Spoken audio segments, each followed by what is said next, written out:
ब्रह्मा जी का छोड़ा हुआ वह शरीर एक सुंदरी स्त्री संध्या देवी के रूप में परिणत हो गया। उसके चरण कमलों में पायजेब झंकृत हो रहे थे।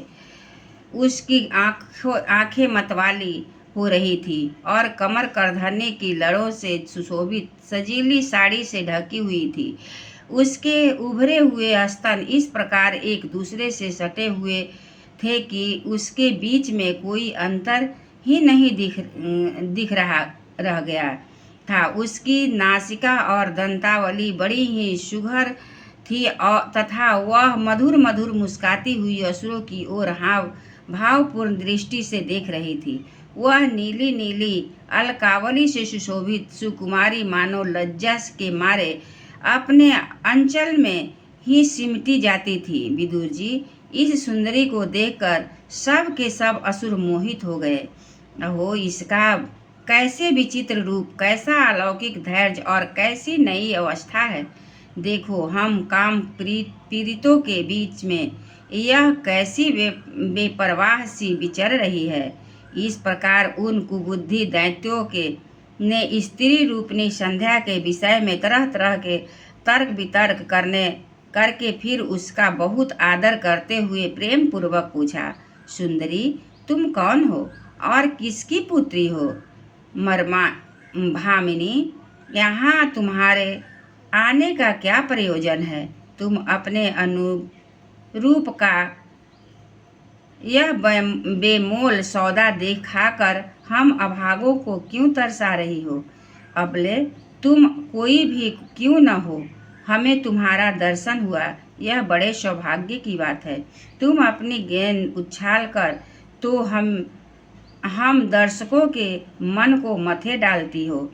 सुंदरी, जब तुम उछलती हुई गेंदे पर अपनी हथेली की थपकी मारती हो, तब तुम्हारा चरण कमल एक जगह नहीं ठहरता। तुम्हारा कटी प्रदेश स्थूल स्तनों के भार से जाता है और तुम्हारी निर्मल दृष्टि भी थकावट झलकने लगती है। अहो, तुम्हारा केश पास बहुत कैसा सुंदर है। इस प्रकार स्त्री रूप से प्रकट हुई इस सायंकालीन संध्या ने उन्हें अत्यंत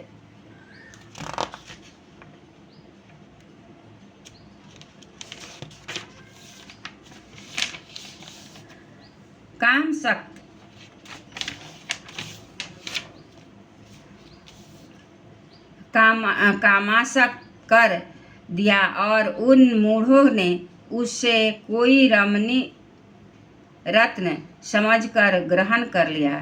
तदनंतर ब्रह्मा जी ने गंभीर भाव से हंसकर अपनी कांतिमय मूर्ति से, जो अपने सौंदर्य का मानो आप ही आस्वादन करती थी, गंधर्व और अप्सराओं को उत्पन्न किया।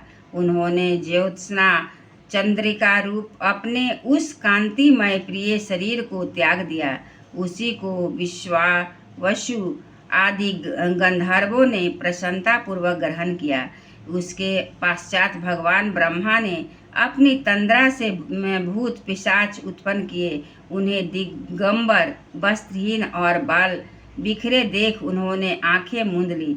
ब्रह्मा जी के त्यागे हुए उस जम्हाई रूप शरीर को भूत पिशाचों के ने ग्रहण किया। उसी को निद्रा भी कहते हैं, जिससे जीवों की इंद्रियों में शिथिलता आती देखी जाती है। यदि कोई मनुष्य जूठे मुंह सो जाता है तो उस पर भूत पिशाच आदि आक्रमण करते हैं। उसी को उन्माद कहते हैं। फिर भगवान ब्रह्मा ने भावना की मैं तेजोमय हूँ और उसने अपने अदृश्य रूप से साध्य गण एवं पितृगण को उत्पन्न किया। पितरों ने अपनी उत्पत्ति के स्थान उस अदृश्य शरीर को ग्रहण कर लिया। उसी को लक्ष्य में रखकर पंडित जन श्राद्धादि के द्वारा पितर और साध्य गणों की क्रमशः कव्य पिंड तथा हव्य अर्पण करते हैं।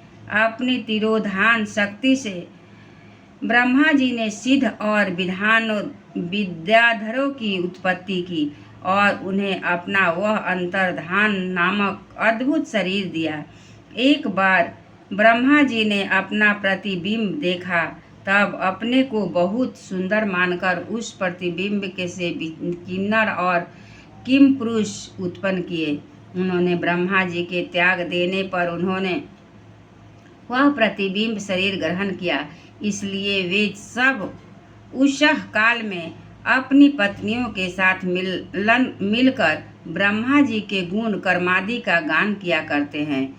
एक बार ब्रह्मा जी सृष्टि की वृद्धि न होने के कारण बहुत चिंतित होकर हाथ पैर आदि अवयवों को फैलाकर लेट गए और फिर क्रोधवश उस भोगमय शरीर को त्याग दिया। उससे जो बाल झड़कर गिरे वे अही हुए और तथा उसके हाथ पैर सिरों को सिकोड़कर चलने से क्रूर स्वभाव सर्प और नाग हुए। उनका शरीर फन रूप में से कंधे के पास बहुत फैला होता है। एक बार ब्रह्मा जी ने अपने को कृत्य सा अनुभव किया। उस समय अंत में उन्होंने अपने मन में से मनुष्यों की सृष्टि की। वे सब प्रजा की वृद्धि करने वाले थे।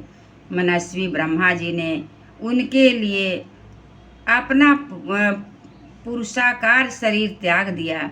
मनुष्यों को देखकर उनसे पहले उत्पन्न हुए देवता गंधर्व आदि ब्रह्मा जी की स्तुति करने लगे। वे बोले, विश्वकर्ता ब्रह्मा जी, आपकी यह मनुओं की सृष्टि बड़ी ही सुंदर है। उसमें अग्निहोत्र आदि सभी कर्म प्रतिष्ठित है। उसकी सहायता से हम भी अपना अन्न हवि भाग ग्रहण कर सकते हैं। फिर आदि ऋषि ब्रह्मा जी ने इंद्रिय संयम पूर्वक तप विद्या योग और समाधि से उत्पन्न हो अपनी प्रिय संतान ऋषिगण की रचना की और उनमें से प्रत्येक को अपने समाधि योग ऐश्वर्य तप विद्या और वैराग्यमय शरीर का अंश दिया। एक बार बोलिए श्री कृष्ण भगवान की जय। श्रीमन्नारायण नारायण नारायण, श्रीमन्नारायण नारायण नारायण, भगवान नारायण नारायण नारायण, श्रीमन्नारायण नारायण।